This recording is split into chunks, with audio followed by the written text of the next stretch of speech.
राजस्थान अब artificial intelligence के सहारे भविष्य की इबारत लिखने की तैयारी में है। जयपुर में आयोजित Rajasthan regional AI impact conference 2026 में मैसेज दिया गया कि आने वाले वक्त में शासन, उद्योग और आम जीवन की दिशा एआई तय करेगा और आने वाले समय में राज्य में डेटा सेंटर की स्थापना की जाएगी, जिसकी पहुंच हर व्यक्ति, हर घर और हर उद्यम तक सुनिश्चित की जाएगी। क्या है इस कॉन्फ्रेंस का रोड मैप, दिखाते हैं आपको इस रिपोर्ट में।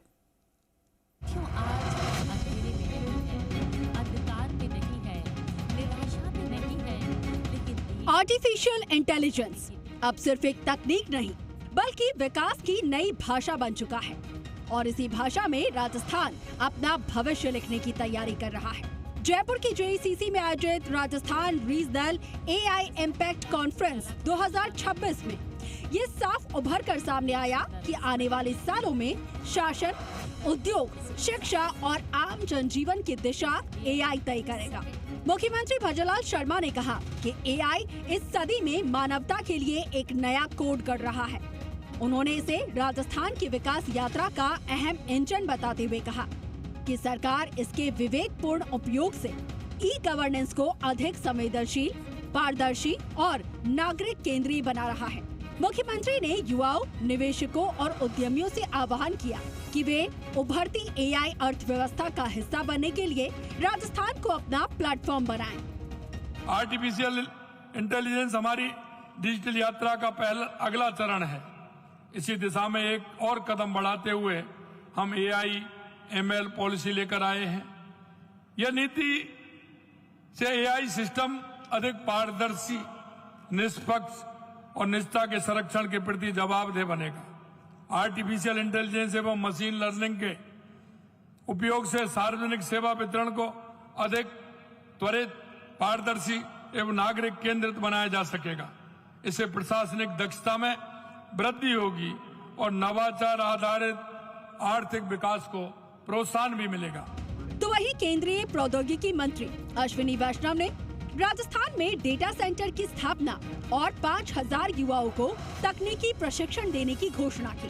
केंद्रीय राज्य मंत्री जितिन प्रसाद ने कहा कि सरकार का लक्ष्य तकनीक का लोकतांत्रिकरण है ताकि एआई का लाभ गांव और अंतिम व्यक्ति तक पहुंच सके। उधर मंत्री कर्नल राज्यवर्धन सिंह राठौड़ ने कहा कि भविष्य एआई और डिजिटलीकरण के माध्यम से लोगों के जीवन को और अधिक सरल और सुलभ के साथ ही उत्पादक बनाने वाला है। साथियों, जिस तरह से आज इलेक्ट्रिसिटी हमारे जीवन का एक अभिन्न अंग है, वैसा ही एआई हमारे जीवन का एक अभिन्न अंग बनने वाला है।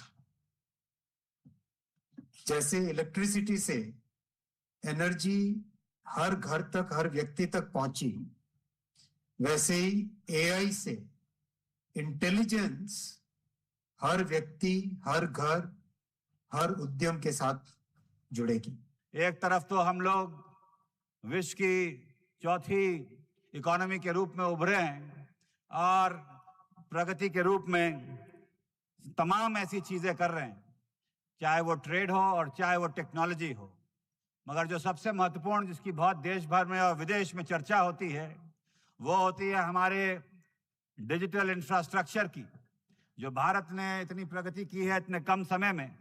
ये आदरणीय प्रधानमंत्री नरेंद्र मोदी जी की देन है, जिनका विजन, जिनकी इच्छा शक्ति से आज हम कह सकते हैं कि भारत ने एक ऐसा उदाहरण विश्व के सामने प्रस्तुत किया है, जो बहुत से ऐसे देश, विकसित देश हमारे साथ कोलैबोरेट कर रहे हैं। ये डिजी फेस्टिवल, एआई ग्लोबल समिट और आज की एआई इम्पैक्ट कॉन्फ्रेंस ये दर्शाती है कि राजस्थान न केवल आधुनिक डिजिटाइजेशन, एआई और मशीन लर्निंग की बात करता है, बल्कि उसके ऊपर एक्शन भी लेता है। बहरहाल ये सम्मेलन इस बात का संकेत है कि राजस्थान केवल तकनीक अपना नहीं रहा, बल्कि एआई के जरिए शासन, विकास और अवसरों की नई परिभाषा कर रहा है, जहां भविष्य कोड में नहीं, सोच में लिखा जा रहा है। दीपक गोयल, जी मीडिया, जयपुर।